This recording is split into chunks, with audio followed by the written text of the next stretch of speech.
Put your hands together for Jeff Prieto.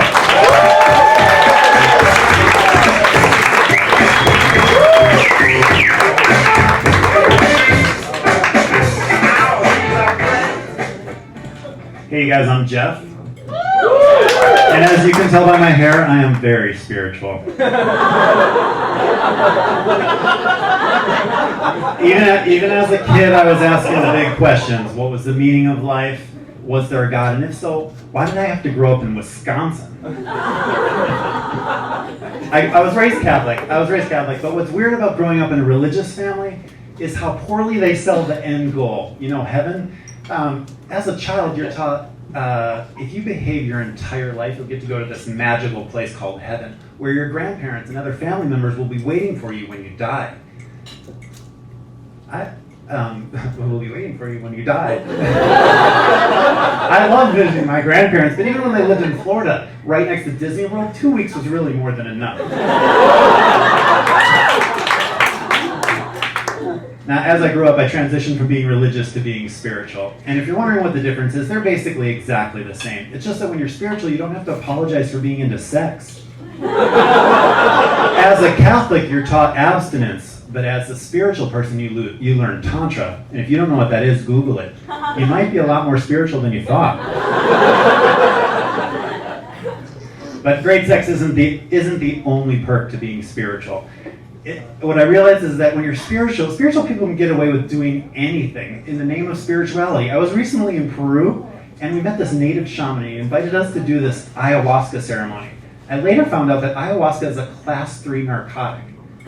But as long as we were in a spiritual ceremony, it was somehow okay. It turns out that shaman is actually spiritual for drug dealer.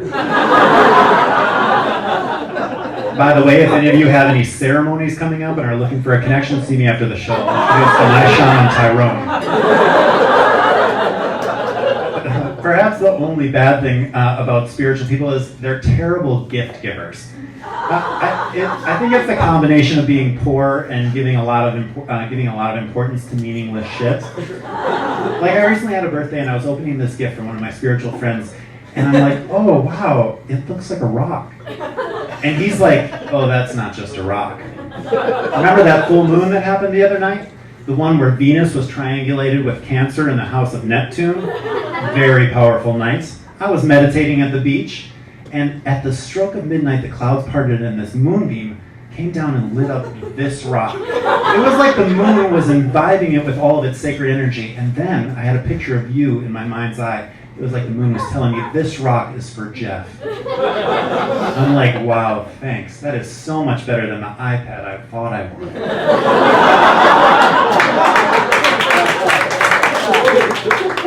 I recently went through a breakup. Breakups can be tough, especially when you still love the person. You're wondering if you're doing the right thing.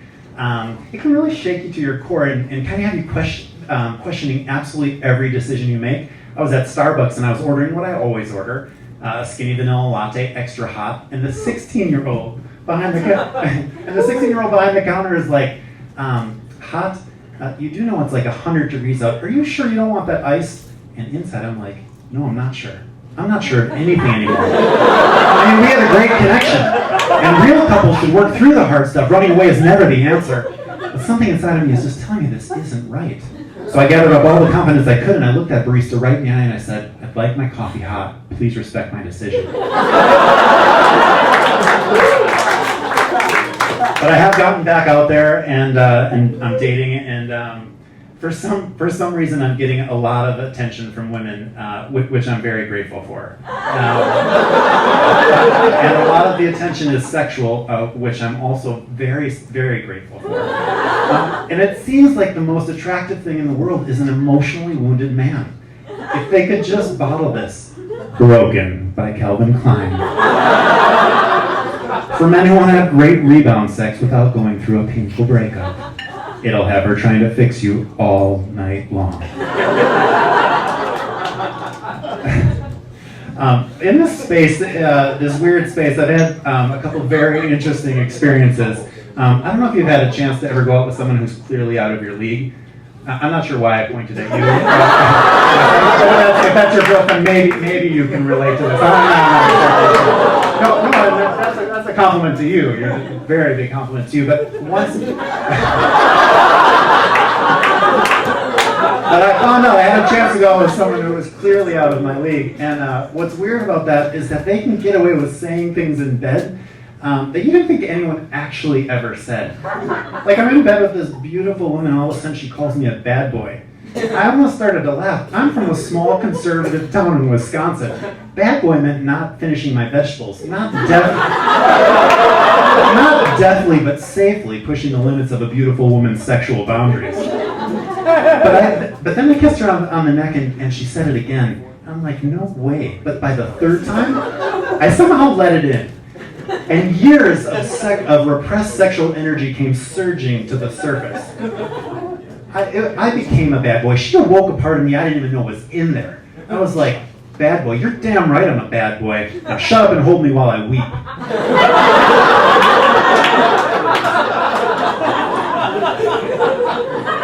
And then she said, close your eyes, I want to do something. And I'm like, okay. And the very next sound I hear is, zzz. I know you're thinking, pet bumblebee in a jar.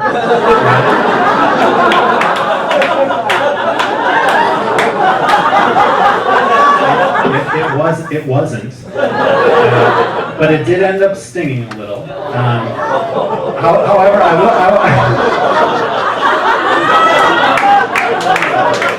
I'll admit I was scared and I wanted to tell her to stop. I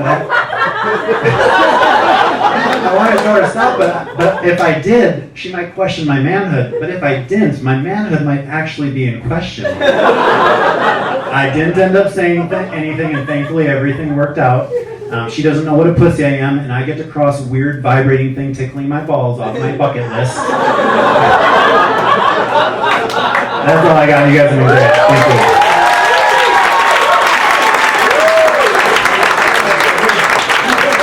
Jeff Baeto.